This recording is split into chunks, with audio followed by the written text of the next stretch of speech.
नमस्कार, मैं doctor Ramniwas Sharma Raman YouTube channel पर साइंस और टेक्नोलॉजी का यह सेशन लेकर के सभी बच्चों का, सभी व्यूअर्स का, लर्नर्स का बहुत बहुत स्वागत।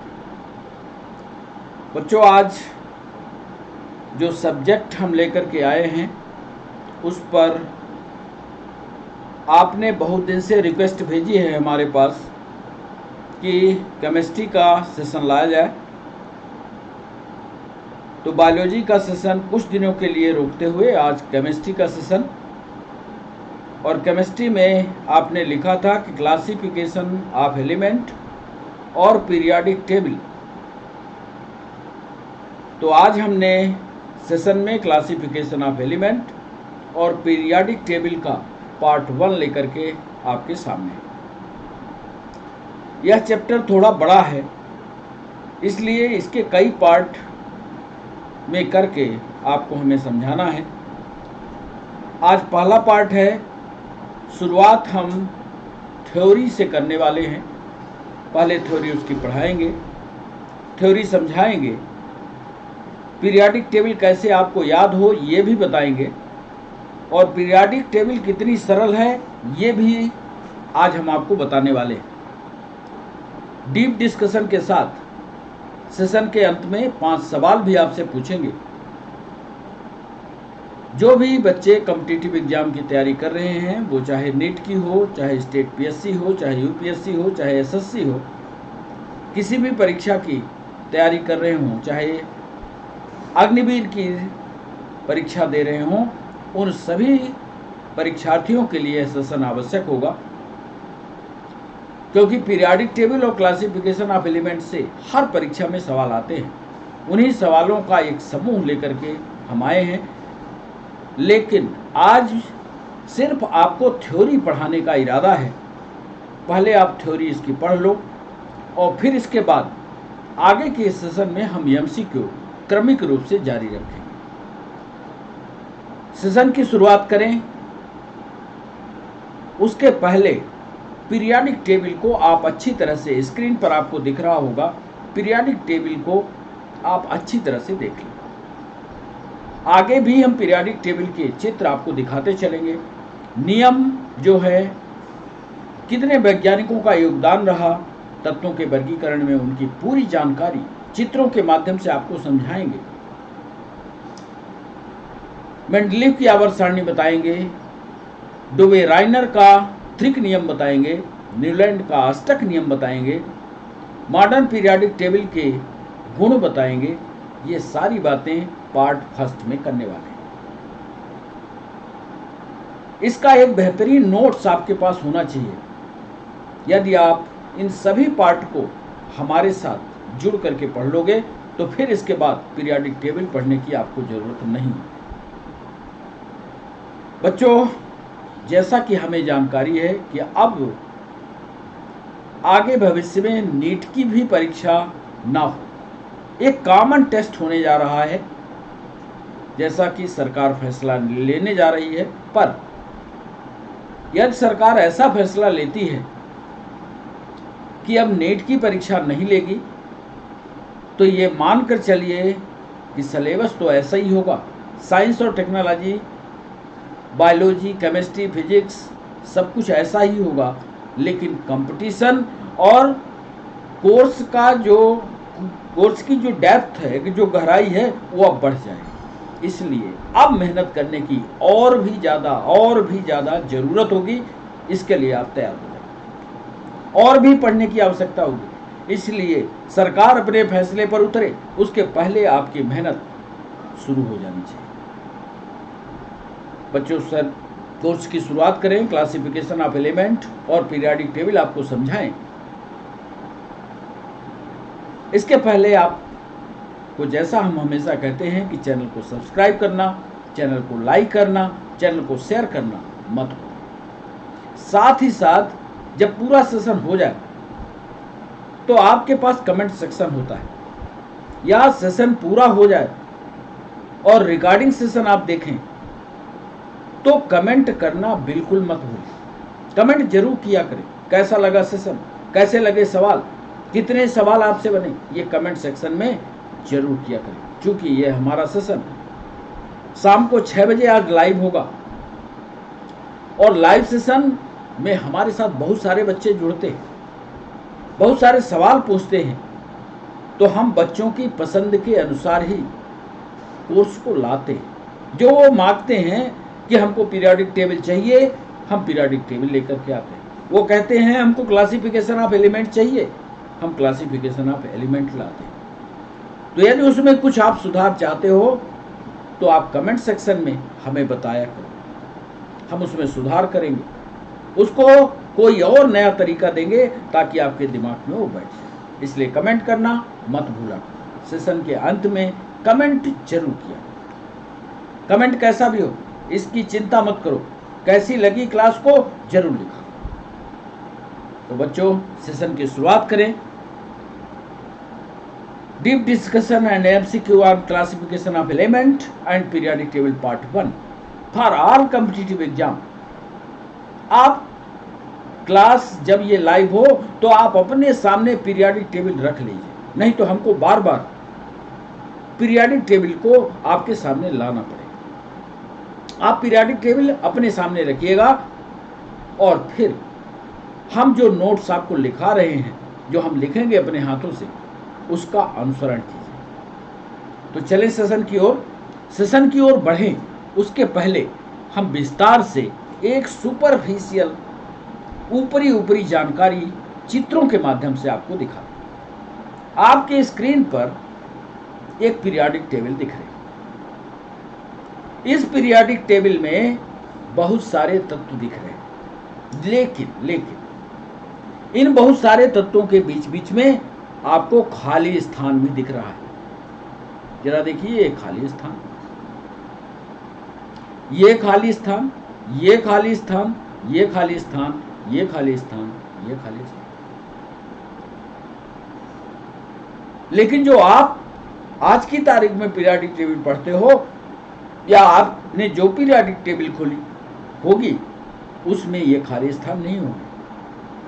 जिस पीरियोडिक टेबल में आपको खाली स्थान दिखाई देते हैं बच्चों, पक्का मानना कि वो पीरियोडिक टेबल मेंडलीव की पीरियोडिक टेबल है।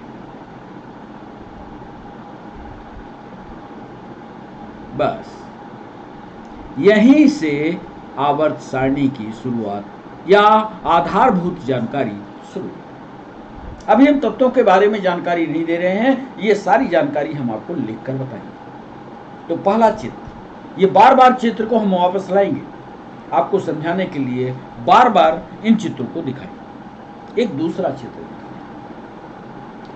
इस चित्र में दो चीजें आपको बताने के लिए सामने रख रहे हैं। एक चीज हमने लिखा है ग्रुप और एक चीज लिखा है पीरियड। ग्रुप का मतलब होता है समूह, पीरियड का मतलब होता है आवर्त। आवर्त ऊपर से नीचे चलता है, ग्रुप बाएं से दाएं या दाएं से बाएं। देख रहे हो, चित्र में दिख रहा है।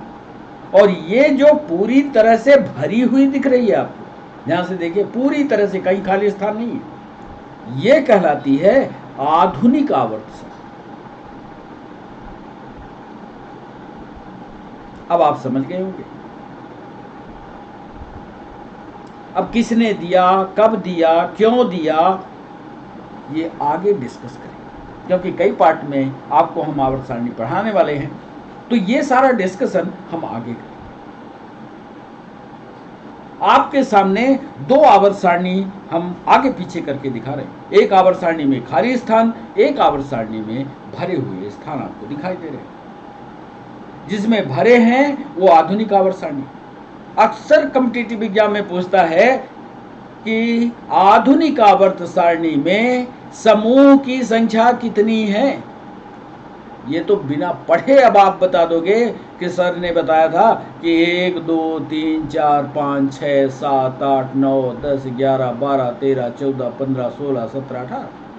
कितने समूह की संख्या हुई बच्चों? 18। अब तो बता लोगे। यदि कोई पूछ दे कि इसमें आवर्त की या पीरियड्स की संख्या कितनी है, तो ये भी बता लोगे। लिखा हुआ है 1 2 3 4 5 6 7। यदि ये ग्रुप और आवर्त आपने सीख लिया तो मेंडलीव की या मॉडर्न पीरियोडिक टेबल आपके लिए याद हो गई। ये समझ। तीसरा चित्र, आवर्त सारणी की शुरुआत हुई। आवर्त सारणी की शुरुआत में बहुत सारे वैज्ञानिकों ने, जब तत्वों की संख्या बढ़ गई तो बहुत सारे वैज्ञानिकों ने अपने अपने इस तरह से तत्वों को व्यवस्थित। जरा इसमें देखिए, इसमें हम हारमोनियम वाला फार्मूला लगाए, देख रहे हैं, सा रे गा मा पा, जो हारमोनियम बजाते होंगे। नी के बाद फिर सा बोलते हैं कि नहीं?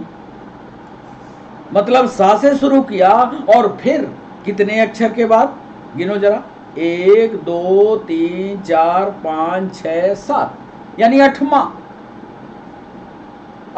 अक्षर फिर से वापस हुआ। और यही नियम बच्चों न्यूलैंड का नियम कहलाता है। न्यूलैंड का अष्टक नियम। अब तो याद कर लिया आपने।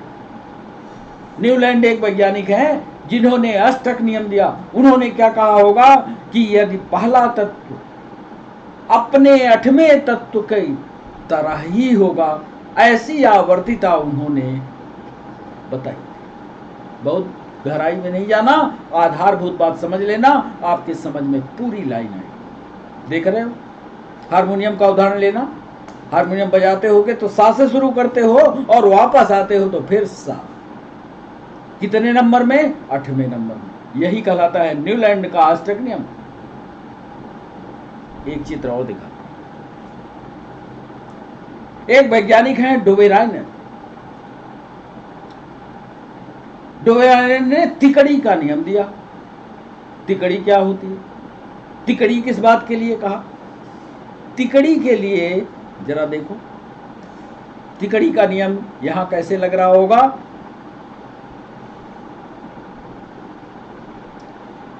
एक है लिथियम, एक है सोडियम, एक है पोटेशियम। तिकड़ी का नियम यह कहता है कि इसका एटॉमिक वेट और इसका एटॉमिक वेट जोड़ करके इसका एवरेज निकाल दिया जाए तो इसका एटॉमिक वेट निकल आएगा। कर लो, 6.9 धन 39.1/2 कर लो। देखो क्या यही आता है? ना आएगा तो बताना। ऐसे ही इसका कर लेना, इसको और इसको जोड़ना, 2 से भाग देना, क्या इतना ही आता है? इसको करना, इससे 2 का भाग देना, क्या ऐसे ही आता है? यह कहलाता है ट्राइड्स। 3 तत्वों को व्यवस्थित किया, 2 को जोड़ लिया, तीसरे का परमाणु भाग निकल आया। लेकिन बच्चों ध्यान रखना, ये 2 नियम जो थे आधुनिक आवर्त सारणी में एक आधार भर दिए, सभी तत्वों के लिए नियम लागू नहीं। एक और चित्र दिखाते हैं जिसमें हमने अंग्रेजी में लिखा कि जो आधुनिक आवर्त सारणी थी उसके 3 प्रमुख गुण थे, बस 3 से ज्यादा नहीं। 3 आधारभूत गुण थे। जैसे हम जब आपको कार्डेटा पढ़ाए थे तो कार्डेटा पढ़ाते समय कहा था कि कार्डेटा में या वर्टिब्रेटा में कुल 3 ही लक्षण होते। क्या? वर्टिब्रल कॉलम का होना, फेरेंजियल स्लिट्स का होना और न्यूरल ट्यूब का। 3 ही लक्षण, 3 प्रमुख लक्षण। इसके अलावा बाकी तो सभी में मिल सकते। ऐसे ही हमने 3 कैरेक्टरिस्टिक निकाली मॉडर्न पीरियोडिक टेबल की। आधुनिक आवर्त सारणी में 3 प्रमुख लक्षण होते हैं। अक्सर यूपीएससी में यह सवाल पूछ सकता है और ज्यादा नंबर का होता है। तो क्या लक्षण होते हैं मॉडर्न पीरियोडिक टेबल के? इसको जरा ध्यान से देखिए। हमने लिखा elements are arranged according to increasing atomic numbers.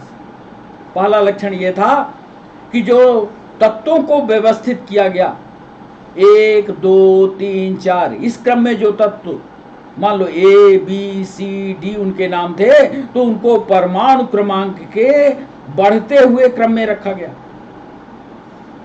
Hindi वाले बच्चे लिख लो, बढ़ते हुए क्रम पर लिखा गया, सरल भाषा है। Elements are arranged according to increasing atomic numbers.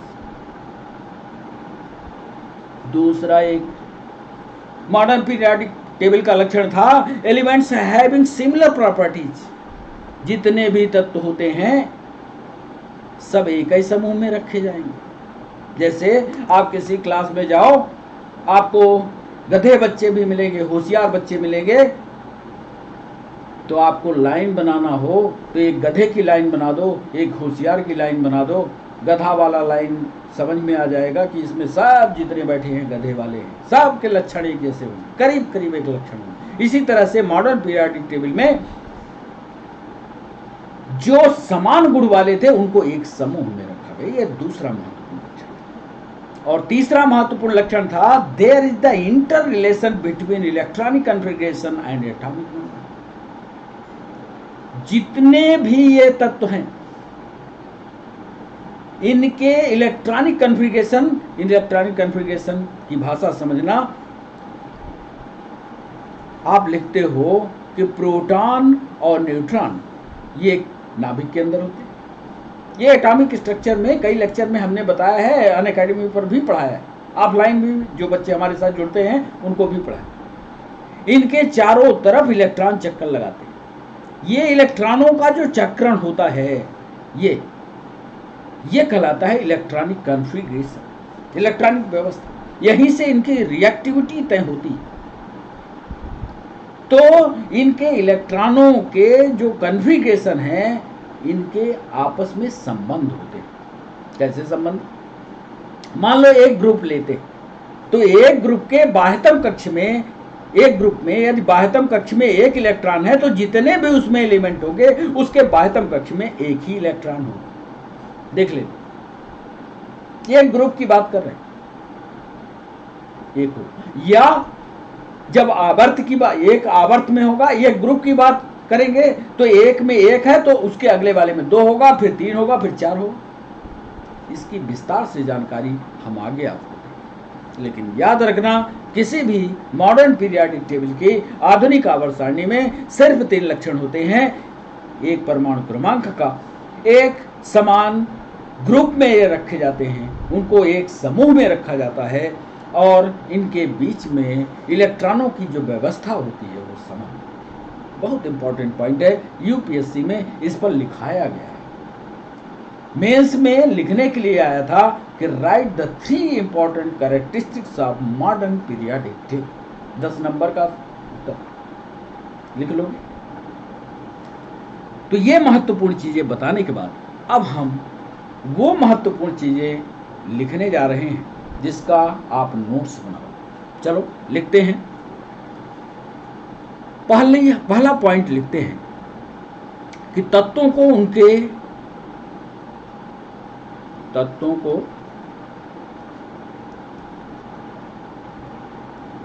उनके गुणों में समानता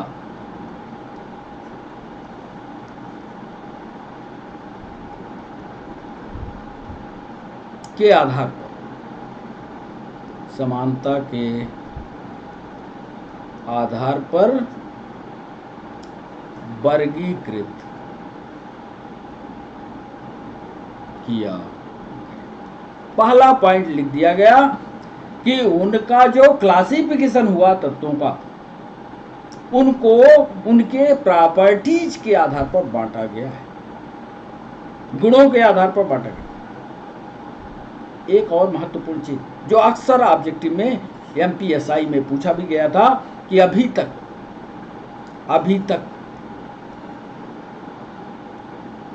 118 तत्व ज्ञात हैं,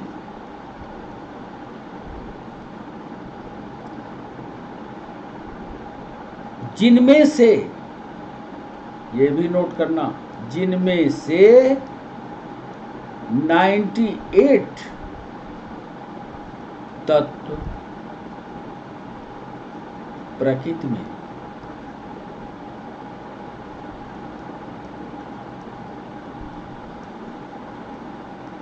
हमारे नेचर में 98 तत्व विद्यमान है। बाकी जो तत्व हैं वो किसी न किसी रूप में है या किसी न किसी रूप में हमने उनको बनाया है। टोटल तत्वों की संख्या 118 है, लेकिन नेचुरल रूप में हमारे पास 98 तत्व हैं जो हमारे प्रकृति में उपस्थित होती हैं। ये नंबर।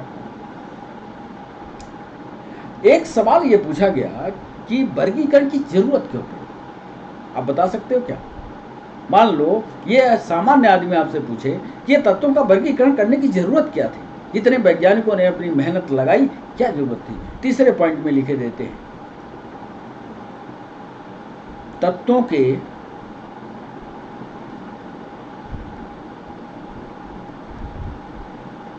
वर्गीकरण का मुख्य उद्देश्य 118, चूंकि संख्या कितनी हो गई 118, 118 तत्वों के, अब एक एक तत्व को पढ़ना है 118 को,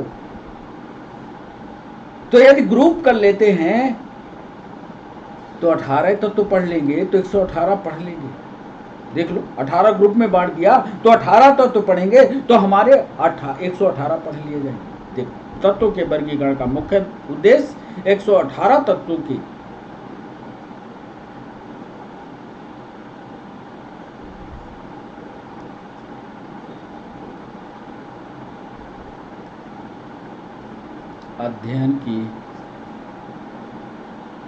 अध्ययन को सुविधाजनक, क्रमबद्ध और व्यवस्थित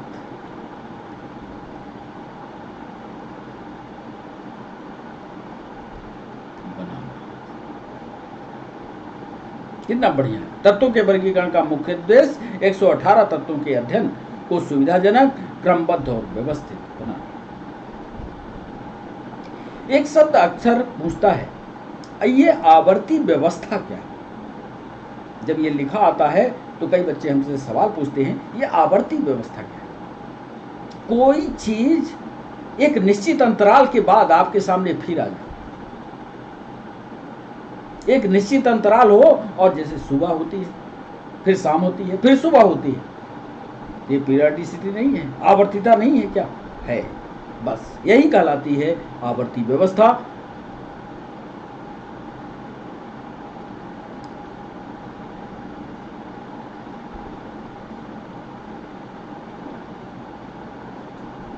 चौथे पॉइंट में लिखे देते हैं, चौथे पॉइंट में तत्वों के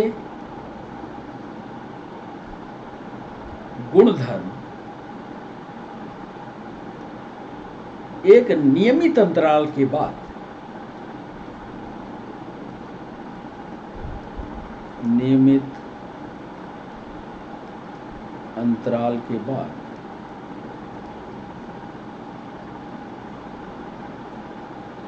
पुनः प्रकट हो।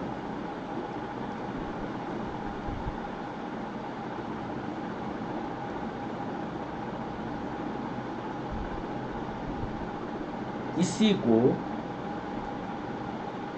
को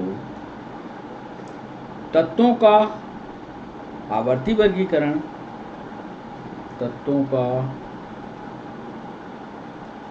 आवर्ती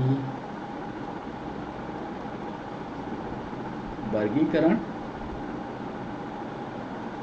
या आवर्ती व्यवस्था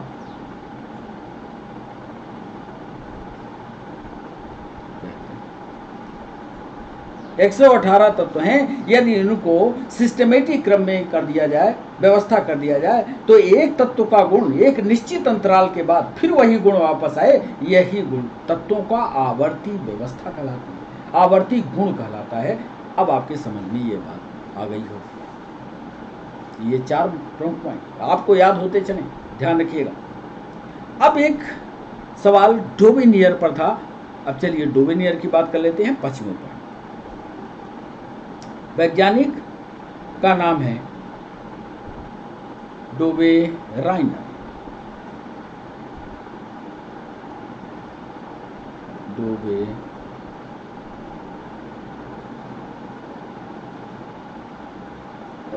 राइनर, हिंदी में आप लिख लीजिएगा डोवे राइनर ने तत्वों की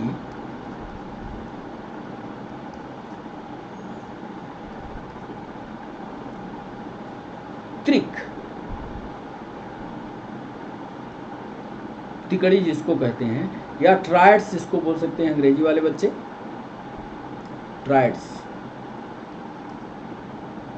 में वर्गीकृत किया, क्लासिफाई किया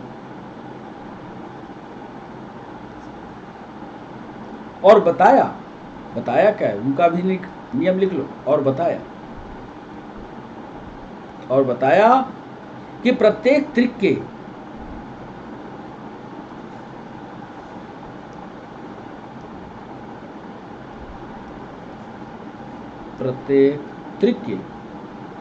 बीच वाले तत्व का परमाणु भार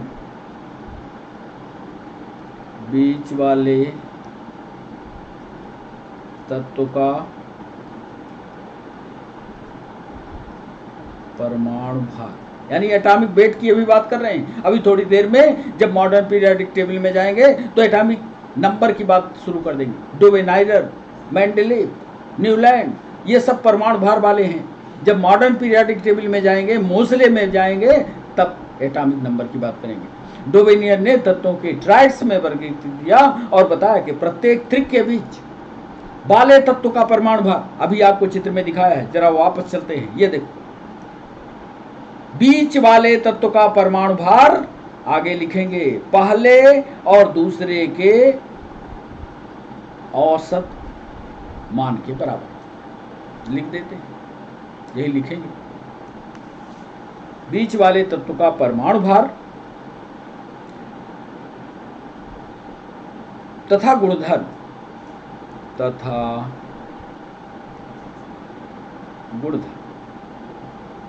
शेष दोनों तत्वों के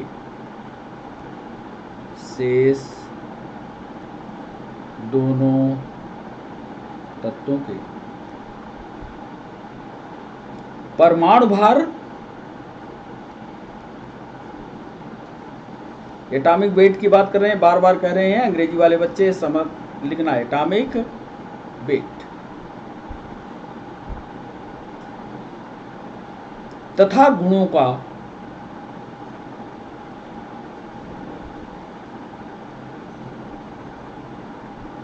औसत है। औसत का मतलब एवरेज है। कर लोगे? जैसा हमने दोनों को जोड़ करके जो बीच का निकला वो रख दे। ये भी कह रहे हैं, डोवेनियर साहब ने कहा था कि उसका गुणधर्म भी दोनों के औसत, मान लो एक कड़ा है एक कोमल है, तो जो बीच वाला होगा ना तो कड़ा होगा ना ही कोमल। बस इतना आपको याद होगा। अब तो याद हो गया होगा 5वें पॉइंट। अब एक नियम न्यूलैंड का भी दिखाया था, जिसमें हार्मोनियम का सारेगामा दिखाया था। फिर से वापस देख लो, सारे चित्र आज हैं तुम्हारे सामने। ये रही न्यूलैंड के अष्टक नियम के, इसी पर लिखेंगे। अगला पॉइंट, 6वां पॉइंट, न्यूलैंड ने अष्टक नियम दिया।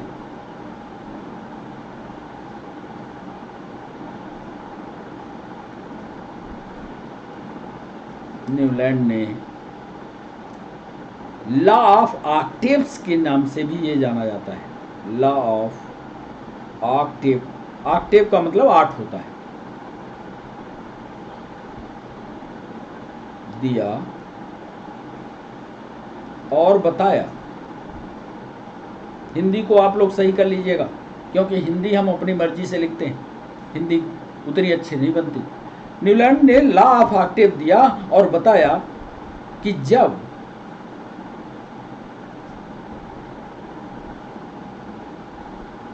तत्वों को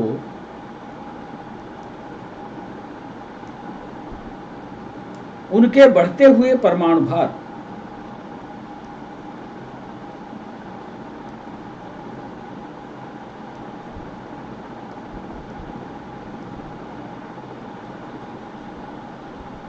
उनके बढ़ते हुए बढ़ रहा परमाणु भार, उनके बढ़ते हुए परमाणु भार के क्रम में व्यवस्थित किया जाता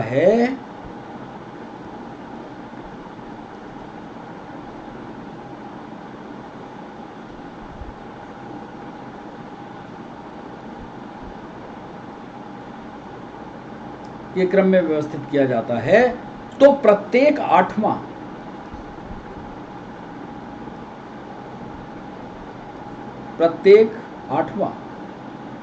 तत्व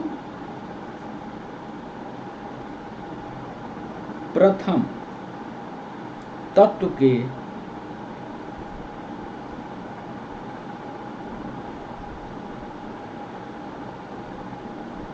समान है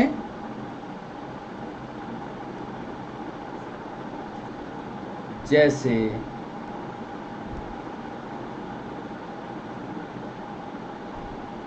सारे गामा आप लिख लेना, सारे गामा सा, आपको याद रहे।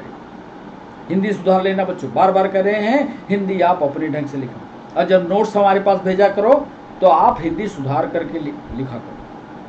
हमने आपसे बहुत बार कहा है हिंदी उतनी बेहतरीन नहीं लिख पाते हम, तो इसलिए चूंकि आप कहते हो कि हिंदी में हो लेक्चर, इसलिए हमने आपके लिए मेहनत की है। जितनी हिंदी बनती है उतनी कोशिश करते हैं कि आपको हिंदी में बताएं।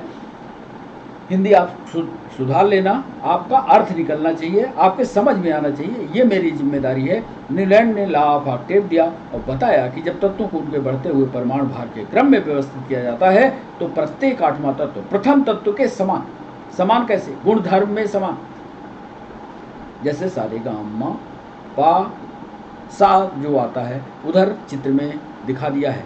ये देखो, पा धा नी सा आठवां होना चाहिए। चलिए, छठवां पॉइंट हो गया। अब इसके बाद एक वैज्ञानिक और आते हैं, डोबिनियर आए, न्यूलैंड आए। अब एक वैज्ञानिक आते हैं मेंडलीफ का कि आवर्त सारणी तत्वों के वर्गीकरण की आधारशिला बनी। ये भी ध्यान रखना, आधारशिला।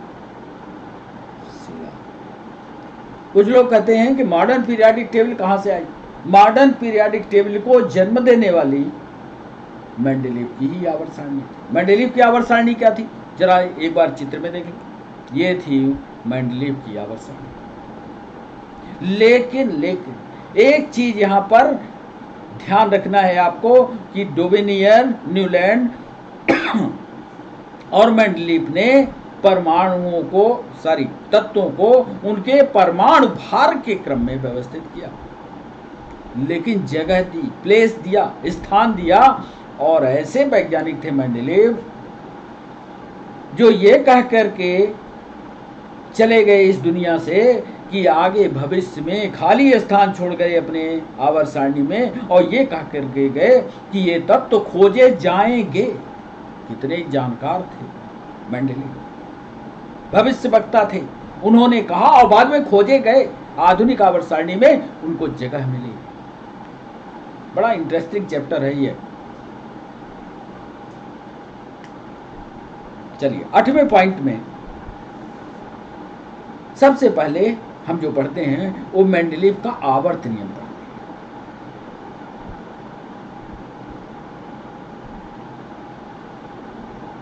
उन्होंने कहा क्या, ये 8वें पॉइंट में हम लिखने जा रहे हैं। ये 8वां पॉइंट आपको याद होना चाहिए। मेंडलीफ के अनुसार, सोच समझकर लिखेगा, मेंडलीफ के अनुसार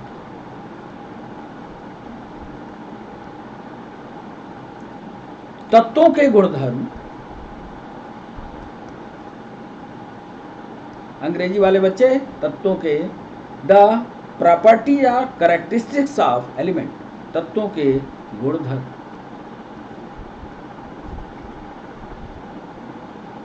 उनके परमाणु भारों के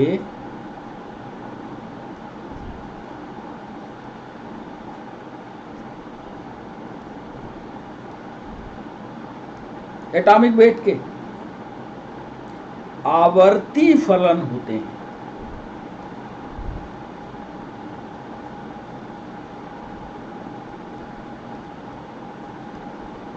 ये स्टेटमेंट याद रखें। अक्सर स्टेटमेंट लिख देता है, ऑब्जेक्टिव में पूछ देता है कि ये किसका स्टेटमेंट है। तत्वों के गुणधर्म उनके परमाणु भार के आवर्ती फलन होते हैं। This statement is given by Mendel. अर्थात, अब ये आवर्ती फलन समझ लो, अर्थात वो भी लिख दें, अर्थात यदि तत्वों को, ध्यान से, यदि तत्वों को उनके बढ़ते परमाणु भार, बढ़ते परमाणु भार यानी एटॉमिक वेट, बढ़ता, increasing order of atomic weight, बढ़ते परमाणु भार के क्रम में व्यवस्थित किया जाए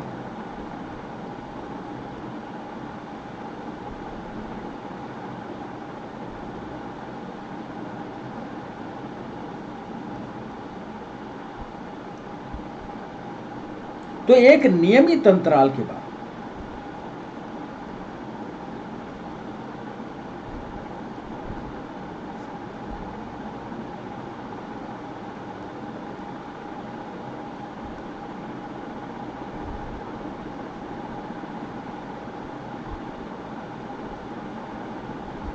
समान गुणधर्म वाले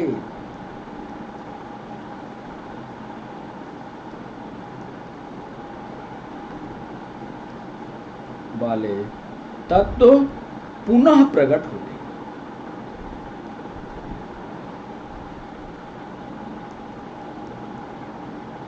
बहुत बढ़िया बात कही।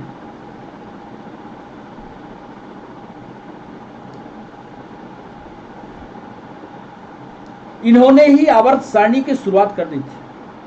आवर्त सारणी का निर्माण मेंडलीफ ने ही किया था, इसको ध्यान रखिएगा। इसको हम 9वें पॉइंट में लिखे देते हैं। आधुनिक आवर्त सारणी जो मोसले ने बनाई, वो यदि मेंडलीफ साहब ने न बनाया होता तो मोसले में दम नहीं था कि वो बना लेते। उन्होंने सिर्फ व्यवस्थित किया, उसके गुणों की व्याख्या की। 9वां पॉइंट में जो महत्वपूर्ण पॉइंट है वो लिखे देते हैं कि मेंडलीफ की आवर्त सारणी में, मेंडलीफ की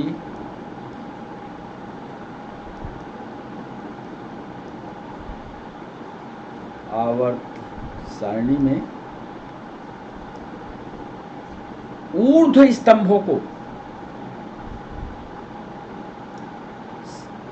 ऊर्ध्व स्तंभों को समूह यानी वर्टिकल कॉलम की बात कर रहे हैं अंग्रेजी वाले बच्चे। वर्टिकल, ऊर्ध्व स्तंभों को समूह यानी ग्रुप तथा क्षैतिज यानी हॉरिजॉन्टल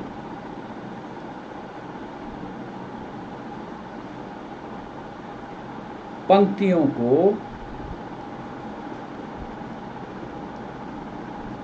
आवर्त या पीरियड्स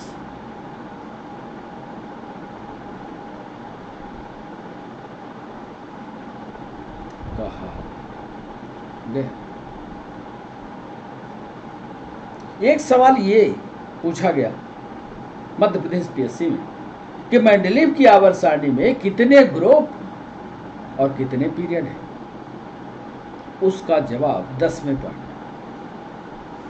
मेंडलीफ की आवर्त सारणी में लिख लेना, मेंडलीफ की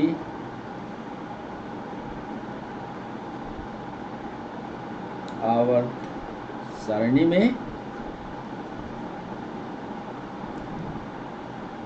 8 ग्रुप्स यानी समूह तथा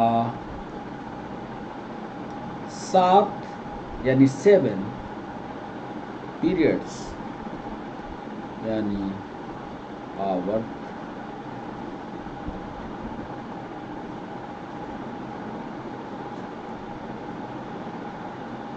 एक छोटा और पॉइंट लिख दें ताकि आपका कंफ्यूजन मेंडलीफ के बारे में पूरी तरह से हट जाए। याद रखना 8 ग्रुप और 7 पीरियड। जरा आवर्त सारणी पहले देख लें मेंडलीफ वाली। ये है मेंडलीफ, गिल्लिया होगा। ये ग्रुप की संख्या 1 2 3 4 5 6 7 और यह पढ़ लिया। इधर कितने लिखे ग्रुप? 8 समूह लिखे हो कि नहीं? ये ग्रुप है। ग्रुप कैसे जा रहे हैं? ऐसे जा ऐसे रहे, लेकिन है व्यवस्थित ये ऐसे। और पीरियड कैसे व्यवस्थित हैं? पीरियड का क्रम ऐसे लिखेंगे 1 2 3 4 5 6 ये सब गिन लो। कर लोगे कि नहीं? कोई कंफ्यूजन हो तो अभी पूछ लो, कमेंट सेक्शन आपके पास है। नहीं तो बार बार इसको रील को आगे पीछे करना, कमेंट सेक्शन में हमसे पूछ लेना। तुरंत आपको आवर्त सारणी याद होनी चाहिए। सिर्फ इतना याद होना चाहिए, आवर्त समझ जाओ, पीरियड समझ जाओ। कोई इसके कैरेक्टरिस्टिक नहीं पूछने जाएगा अभी। इसकी कैरेक्टरिस्टिक को हम पार्ट 2, पार्ट 3, पार्ट 4 में आपको समझाते चलेंगे। गारंटी है कि आपको पीरियोडिक टेबल याद हो जाएगा। तो मेंडलीफ की आवर्त सारणी में ग्रुपों की संख्या 7, पीरियड की संख्या ग्रुपों की संख्या 8 और पीरियड की संख्या 7 रखिए। एक महत्वपूर्ण पॉइंट और लिख दें कि इन्होंने जो मेंडलीफ ने तत्वों को व्यवस्थित किया है, इसमें सबके परमाणु भार को आधार माना। देखो परमाणु भार का आधार माना तो 6.94 बढ़ते हुए क्रम में रखा। ये देखो 9.01, फिर 10.8, फिर 12, फिर 14, फिर 16, फिर 19, फिर 23, 24, 27, 28, 31, 32, 35। लेकिन फिर इसके दोष के बारे में आगे विवरण देंगे हम आपको, पहले लिख लेते हैं। जैसा चित्र है बिल्कुल सेम आपको वैसे ही पढ़ना है। मेंडलीफ की आवर्त सारणी में 8 ग्रुप तथा 7 पीरियड हैं। 11वां और पॉइंट लिख देते हैं कि मेंडलीफ ने परमाणु भार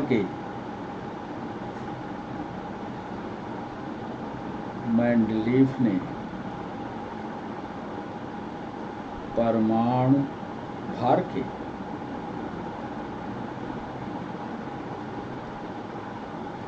संबंध के साथ समान प्रकृति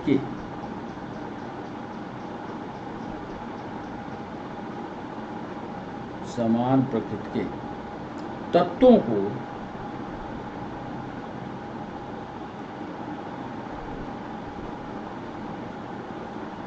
समान समूह में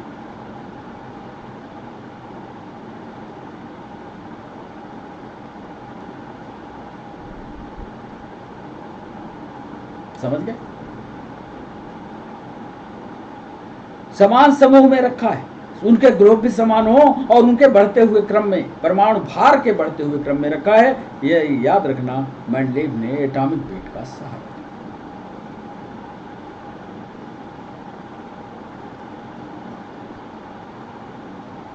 अब जरा इनमें कमियां क्या रह गई, 1-2 कमी को लेते हैं और आपको बताते हैं 12वें पॉइंट।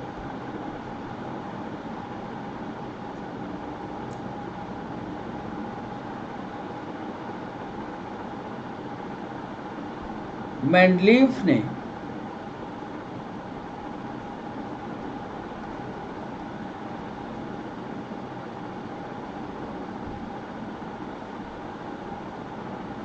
कुछ तत्वों के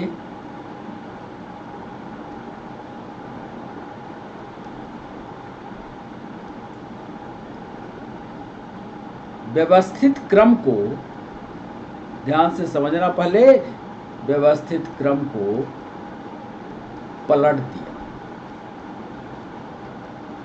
बोले क्या पलट दिया? व्यवस्थित जो क्रम होना चाहिए। उदाहरण आपको लिखे देते हैं। उदाहरण कोबाल्ट, उदाहरण कोबाल्ट, नाम सुना होगा कोबाल्ट। इसका परमाणु द्रव्यमान, इसका एटॉमिक वेट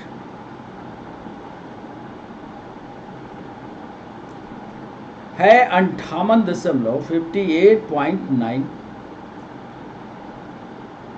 निकिल का परमाणु क्रमांक है, परमाणु भार है, निकिल का एटॉमिक वेट है 58.7।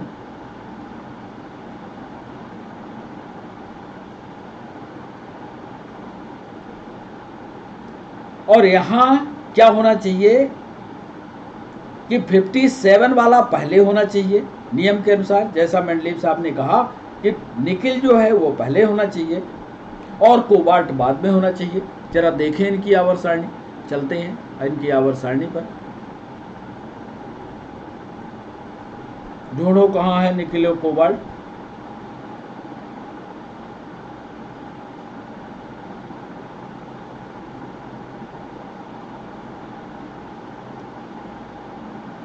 निकिल और कोबाल्ट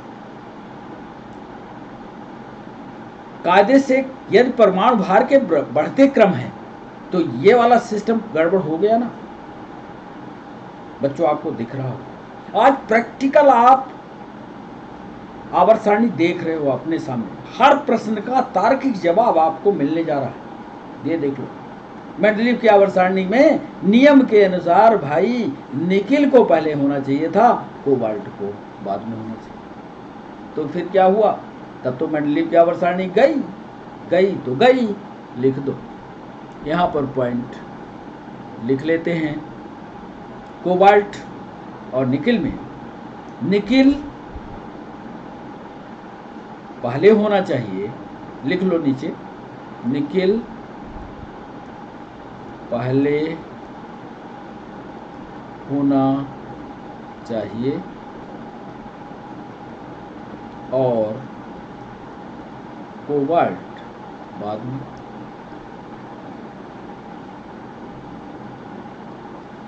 जबकि ये भी लिख दो, जबकि इस आवर्त सारणी में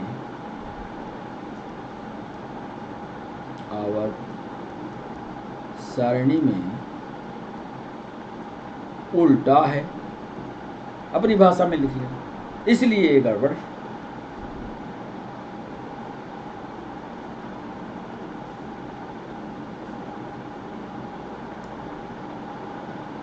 तो एक ये, दूसरी एक चीज और जो देखने में मिल रही है कि इन्होंने जो खाली स्थान छोड़ा उस पर एक पॉइंट पर सवाल पूछा गया था, उसको हमने यहाँ पर जोड़ने की कोशिश की है। 13वें पॉइंट पर मेंडलीव ने, लिख लीजिएगा, मेंडलीव ने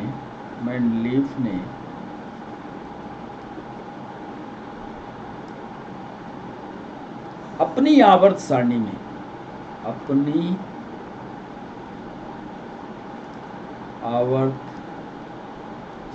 में कुछ रिक्त स्थान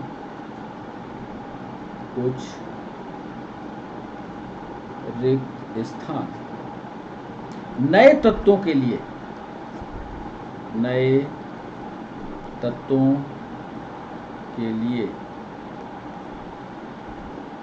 छोड़ दिए थे।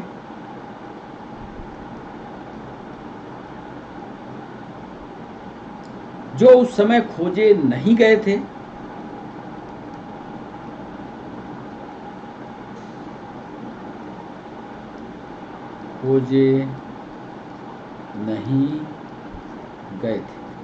ये भी ऑब्जेक्टिव में पूछा गया सवाल।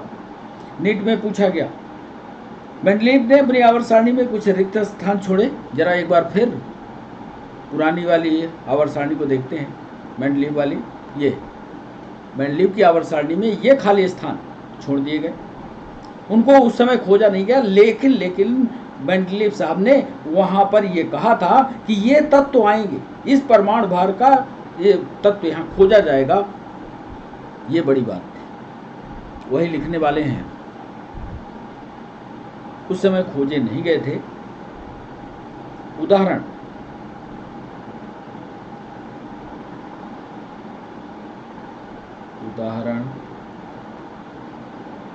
एका,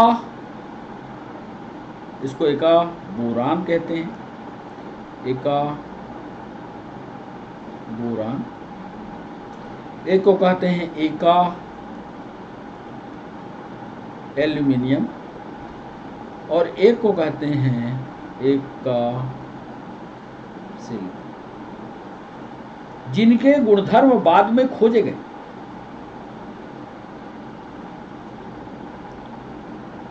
ये भी बीच में लिख लो, जिनके गुणधर्म बाद में खोजे गए।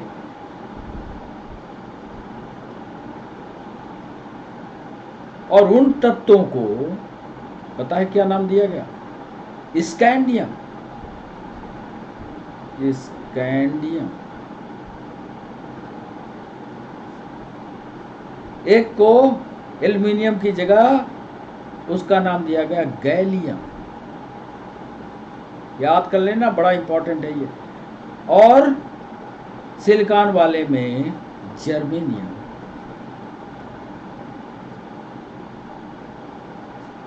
ये खोजे गए। इनके गुणधर्म इनके जैसे थे, ये बाद में। अब एक चीज और बता दें, यदि आपसे 160 में पूछा जाए कि मेंडलीव की आवर्त सारणी में से लाभ क्या है, नुकसान तो बता दिया, तो इधर हमारा जो पॉइंट है 13वां, 14वें पॉइंट में हम इसके लाभ को ऐड कर लेते हैं, क्योंकि यूपीएससी में मेंडलीव की आवर्त सारणी से होने वाले लाभ को 50 शब्दों में लिखा है। उसके लिए उस पॉइंट को ध्यान में रखते हुए हमने 14वां पॉइंट तैयार किया। मेंडलीव की आवर्त सारणी तत्वों के सुविधाजनक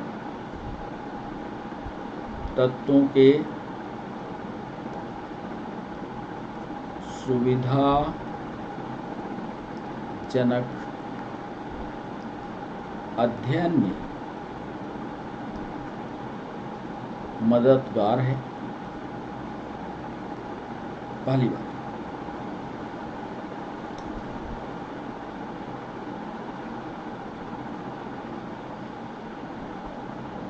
यदि इसको 14वें पॉइंट में ए पॉइंट लिख लें, फिर इसका बी पॉइंट लिख लें कि नए तत्वों के गुणों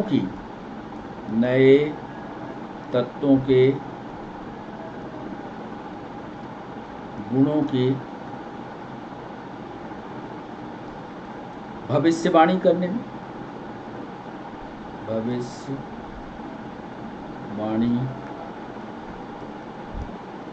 में सहायक है। सी पॉइंट लिख लें, तत्वों की संयोजकता या बैलेंसी ज्ञात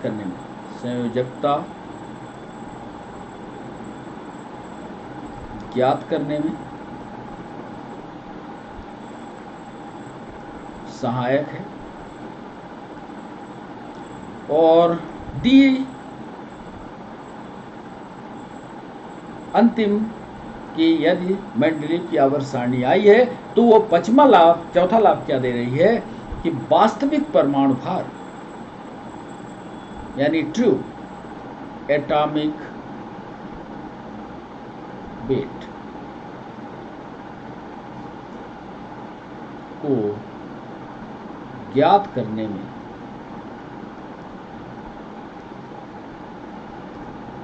सहायक है। ये आप मेरिट्स में लिख सकते हो।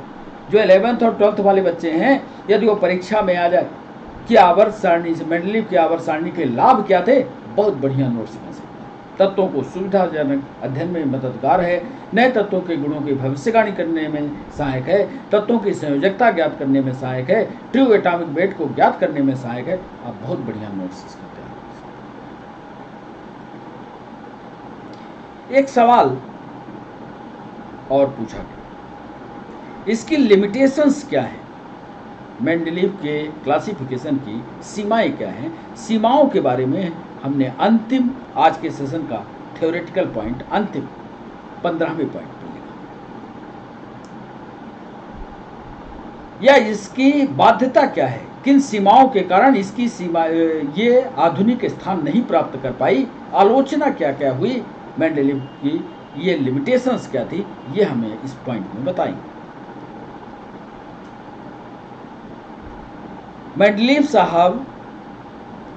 मेंडलीव ने अपनी आवर्त सारणी में, ध्यान से याद कर लेना, अपनी आवर्त सारणी में हाइड्रोजन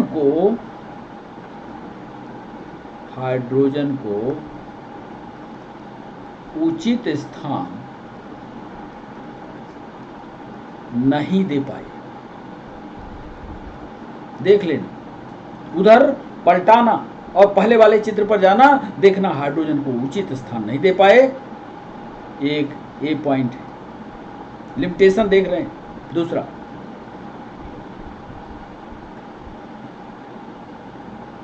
जो समस्थानिक हैं, यानी जिनके परमाणु क्रमांक समान हैं, उनकी व्यवस्था क्या की, ये भी लिख देते हैं। तत्वों के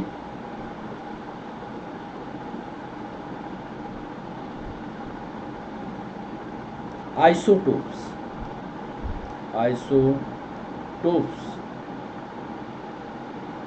के लिए आवर्त सारणी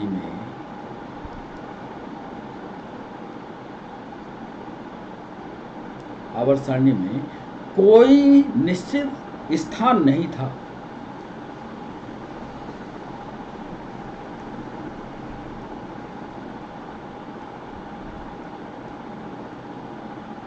सही बात। मान लो किसी का परमाणु क्रमांक समान है, अब समान परमाणु क्रमांक है, परमाणु भार भिन्न भिन्न है, तो उस चेंबर से हटा करके दूसरे में रखेंगे। लेकिन जिसका परमाणु क्रमांक समान होता है, गुणधर्म वो समान ही दिखाता है। आप मॉडर्न पीरियोडिक टेबल में जब हम इसका पार्ट 2 लेकर के आएंगे, सारा कंफ्यूजन दूर हो जाएगा। सी पॉइंट बोलो साहब, सी पॉइंट क्या होगा? यह सवाल नीट में पूछा गया। कुछ समान गुणधर्म वाले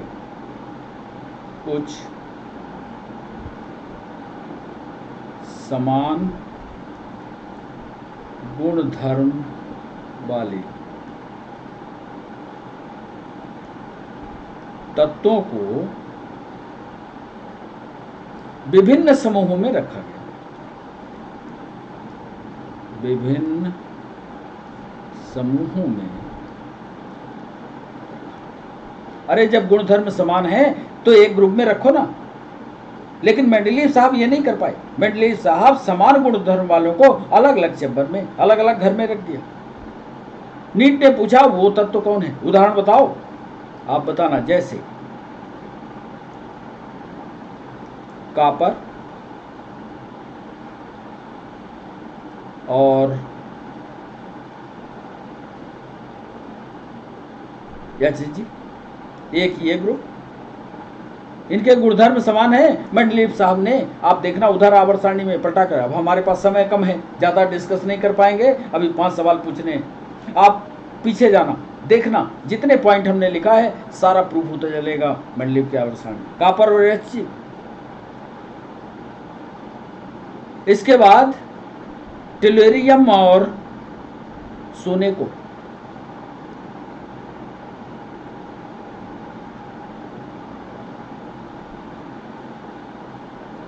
copper Hg Ag, sorry copper Hg और यहीं लिख लेते हैं Ag और टेल्यूरियम एक साथ, इनके गुणधर्म समान है। ये लाइन यहाँ खींच ले, ये 4 नीट में ये पूछा गया है, 1 2 3, इनके गुणधर्म करीब करीब समान है। दूसरे चैम्बर में चलते हैं तो दूसरे चैम्बर में सोने का गुणधर्म और प्लेटिनम को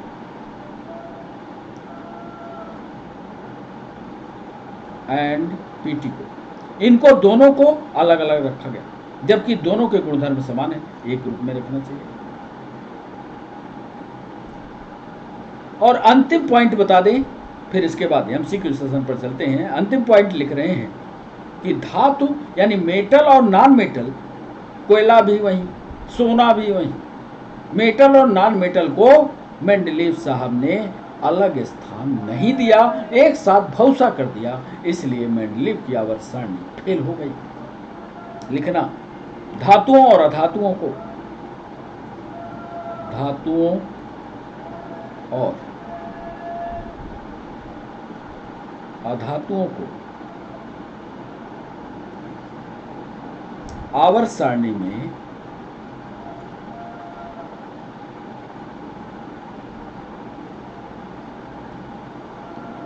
अलग नहीं रखा गया। तो ये लिमिटेशन है जो पीएससी मेंस के एग्जाम देने जा रहे हैं बच्चों, आपके लिए बहुत जरूरी है। यदि रिटर्न में ये पूछता है, मेंस में पूछता है कि what is the limitation of Mendeleev periodic table, then you write the 15 points, ABCD 50 शब्द होगा, 100 शब्द होगा, बढ़िया नोट्स बना के। तो ये था हमारा थ्योरेटिकल डिस्कशन, आज यहीं रोक देंगे थ्योरेटिकल डिस्कशन। अभी सवाल पूछने की बारी है, सिर्फ 5 सवाल पूछेंगे। अब इसके बाद जो हमारा अगला वीडियो आएगा वो पार्ट 2 होगा और उसमें मॉडर्न पीरियोडिक टेबल होगी। आपकी जिम्मेदारी बनती है कि जब आप अगले बार हमारे साथ वीडियो में जुड़े तो मॉडर्न पीरियोडिक टेबल रट के आएँ, पढ़ के आएँ, समझ के आएँ। हमने दिखा दिया है चित्र, उसको बेहतरीन ढंग से मॉडर्न पीरियोडिक टेबल को अगले सेशन पर लाएंगे। तो चलते हैं बच्चों एमसीक्यू सेशन की ओर। पहला सवाल आपके स्क्रीन पर देने वाले हैं। थ्योरी तो पढ़ा दी, अब सवालों की बारी है। जो पहला सवाल है, चूंकि पढ़ाया कम है इसलिए सवाल आज कम पूछ रहे हैं, और आशा है कि आप जब यहाँ से खाली होंगे या जाएंगे तो इन सवालों को या थ्योरी वाले पॉइंट को पढ़ेंगे अच्छी तरह से और मॉडर्न पीरियोडिक टेबल को अच्छी तरह से अगले वीडियो के लिए तैयार करेंगे। पहला सवाल आपसे पूछते हैं कि तत्वों का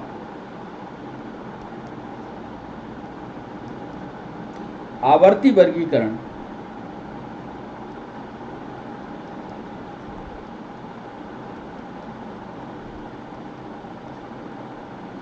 इलेक्ट्रॉनिक विन्यास के आधार पर, इलेक्ट्रॉनिक विन्यास यानी इलेक्ट्रॉनिक कॉन्फ़िगरेशन के आधार पर, विन्यास के आधार पर किया जा सकता है। यूपीएससी का सवाल है, आधार पर किया जा सकता है एवं इसका उपयोग, एवं इसका उपयोग परीक्षण में किया जाता है। ऑब्जर्वेशन में, परीक्षण में किया जाता है। किस परीक्षण में किया जाता है? ए, तत्वों के भौतिक गुणों के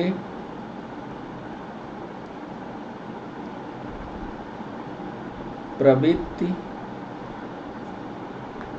के आधार,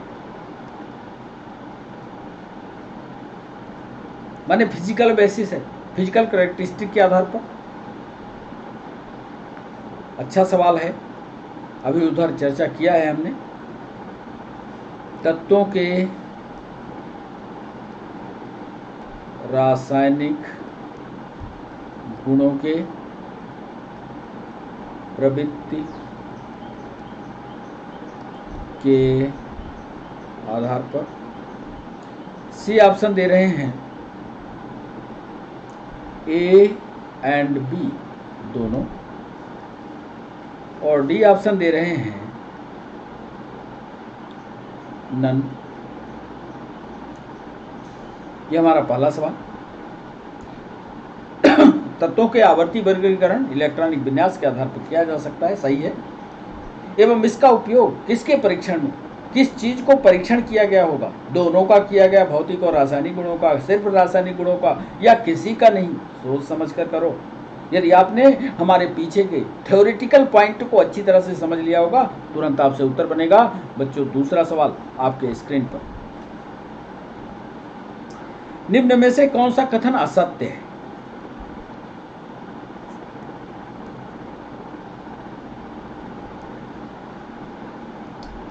कौन सा कथन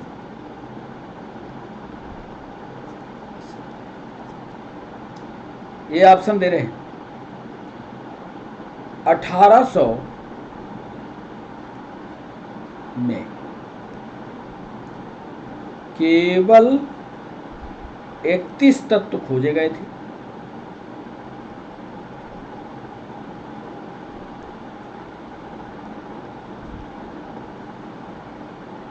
In 1800, only 31 elements were discovered. B option दे रहे हैं हाल ही में खोजे गए, रिसेंटली, हाल ही में खोजे गए तत्व मानव निर्मित। जितने अभी खोजे गए, क्या वो मैनमेड है? सी ऑप्शन दे रहे हैं वर्तमान में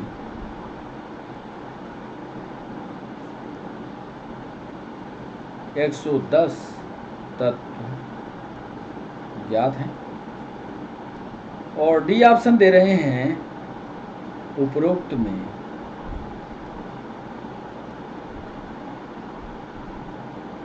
कोई नहीं। ये हमारा दूसरा सवाल था। बच्चों, तीसरा सवाल आपके स्क्रीन पर। डोवेन आयरन ने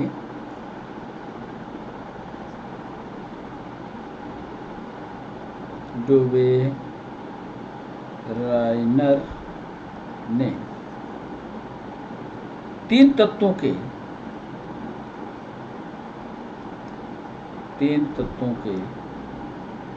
भौतिक एवं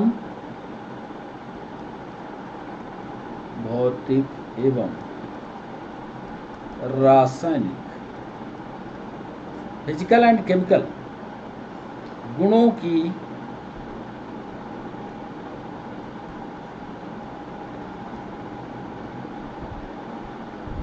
प्रवृत्ति का विचार दिया।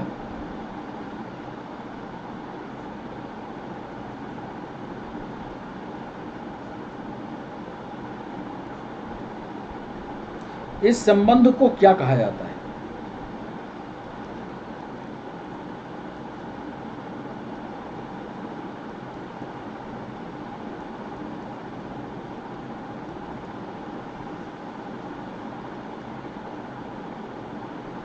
त्रिक नियम,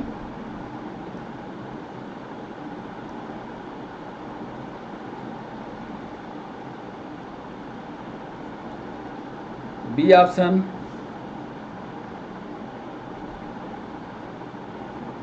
डोवेराइनर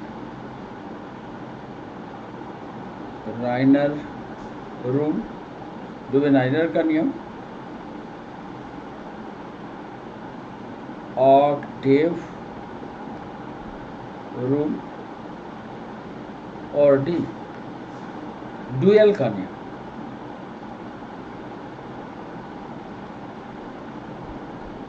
सरल सा सवाल अभी पढ़ाया। चौथा सवाल आपके स्क्रीन पर, निम्न में से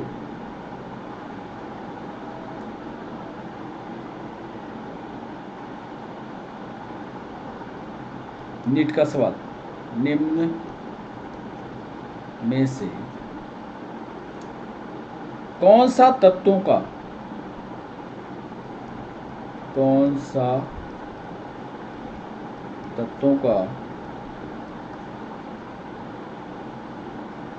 डोबेराइनर त्रिक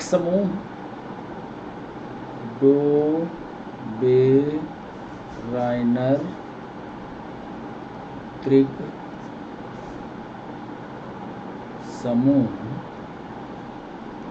नहीं है? ये ऑप्शन दे रहे हैं lithium, sodium, potassium. 7-23-39 B option दे रहे हैं ब्रोमीन, क्लोरीन, आयोडीन।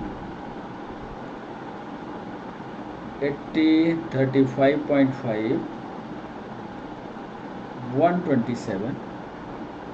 सी दे रहे हैं आयरन, निकल, कोबाल्ट।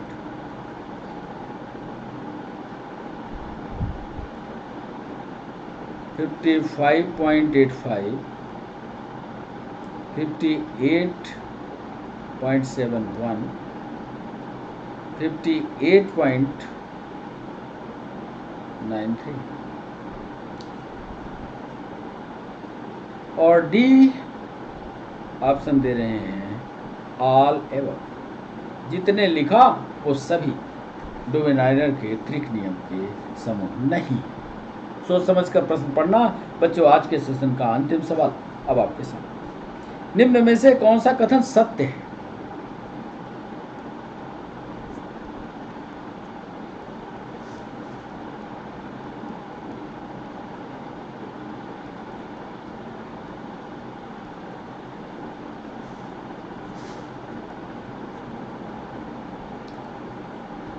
ये ऑप्शन दे रहे हैं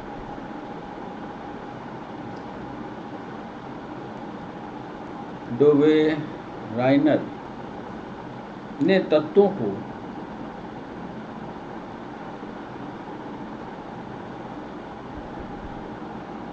त्रिक विधि की सहायता से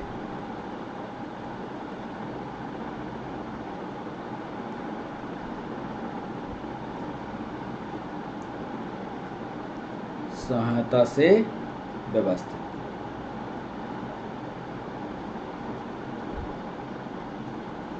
बी ऑप्शन दे रहे हैं बड़ी संख्या में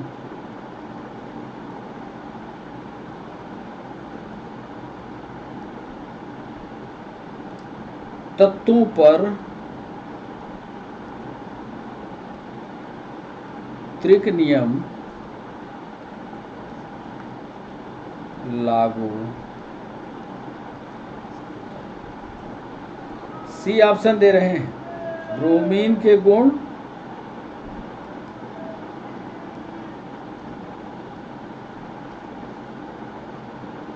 क्लोरीन एवं आयोडीन के मध्य होते हैं। और डी ऑप्शन दे रहे हैं विकल्प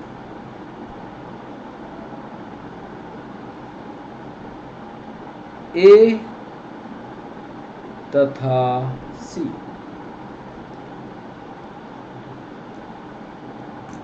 हमने पूछा है निम्न में से कौन सा कथन सत्य है। कौन सा कथन सत्य है ये आपको बताना है।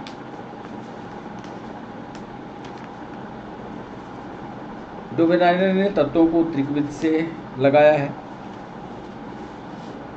ये बताना है। दूसरा ये बताना है कि बड़ी संख्या में तत्वों पर त्रिक नियम लागू होता है। ब्रोमीन के गुण क्लोरीन और आयोडीन के मध्य होते हैं। विकल्प ए और सी दोनों। इसके पहले कि सेशन समाप्त करें, इन पांचों सवालों के जवाब आप सुन लें। आपने ठीक किया होगा थ्योरी पढ़ना बहुत ज़रूरी है। थ्योरी पढ़िएगा, जो हमने पढ़ाया है आप अपने से भी पढ़िए, एक बेहतरीन नोट्स बनाइए ताकि आपको पीरियाडिक टेबल फिर दोबारा पढ़ने की ज़रूरत ना हो। पहला सवाल था तत्वों का आवर्ती वर्गीकरण इलेक्ट्रॉनिक विन्यास के आधार पर किया जा सकता है एवं इसका उपयोग परीक्षण में किया जाता है। तो बच्चों, पहले सवाल का जवाब होगा सी, ए और बी। इलेक्ट्रॉनिक विन्यास से हम भौतिक और रासायनिक गुण दोनों को, प्रवृत्तियों को पढ़ सकते हैं। दूसरा ऑप्शन था इनमें कौन सा कथन असत्य है, तो इसमें जो कथन असत्य है वो है दूसरे का सी। वर्तमान में 118 तत्व ज्ञात हैं, ये पहले ही लाइन हमने बता दी है। डोवेनाइनर ने तीन तत्वों के भौतिक और रासायनिक गुणों की प्रवृत्ति का विचार दिया। इस संबंध को क्या कहा जाता है, ये तीसरा सवाल था। तीसरे सवाल का ये ट्रायड्स का नियम कहलाता है। इसको ना तो डोवेनियर के रूल से जानते हैं, ना ऑक्टेव के रूल से जानते हैं, ना डुएल के नियम से जानते हैं। बच्चों, चौथा सवाल था निम्न में से कौन सा तत्वों का डोवेनाइनर का त्रिक समूह नहीं है। ध्यान से देखना चौथे सवाल को। तो आपको लिथियम, सोडियम और पोटेशियम, क्या इनके परमाणु भार को आप जोड़ते हो तो ये ट्रायड निकलता है? नहीं निकलेगा, बाकी सब का निकलेगा, बाकी सब का निकलेगा, लेकिन इसका नहीं निकलेगा, इसलिए इसका ए सही ऑप्शन होगा। बच्चों, आज के सेशन के अंतिम सवाल का निम्न में से कौन सा कथन सत्य है? पांचवा सवाल, डोवेनाइनर के तत्वों को त्रिक विधि की सहायता से व्यवस्थित किया। बड़ी संख्या में तत्वों पर त्रिक नियम लागू होता है। ब्रोमीन के गुण क्लोरीन एवं आयोडीन के मध्य होते हैं। विकल्प ए और सी दोनों हैं। पांचवें सवाल का ए और सी, ब्रोमीन, क्लोरीन, ब्रोमीन, आयोडीन ऐसे लिखा ही जाता है, इसलिए ये भी सही है। तत्वों में त्रिक विधि की सहायता से व्यवस्थित किया, यानी ये बड़े संख्या में तत्वों पर त्रिक नियम लागू हो ये जरूरी नहीं है, इसलिए इसका सही जवाब होगा डी। सही जवाब है डी, यानी विकल्प ए और सी, ये दोनों विकल्प इसके सही जवाब होंगे। तो बच्चों, आप जरूर कमेंट बॉक्स में बताइएगा हमें कितने सवाल आपसे बने। थ्योरी जो हमने पढ़ाई वो कैसी लगी आपको, ये जरूर कमेंट बॉक्स में लिखिएगा। आप हमारे साथ जुड़े, इसके लिए सभी बच्चों का, सभी लर्नर्स का बहुत बहुत शुक्रिया। आज के लिए बच्चों इतना ही, फिर मिलते हैं नए वीडियो के साथ। तब तक के लिए बच्चों बाय बाय, नमस्कार।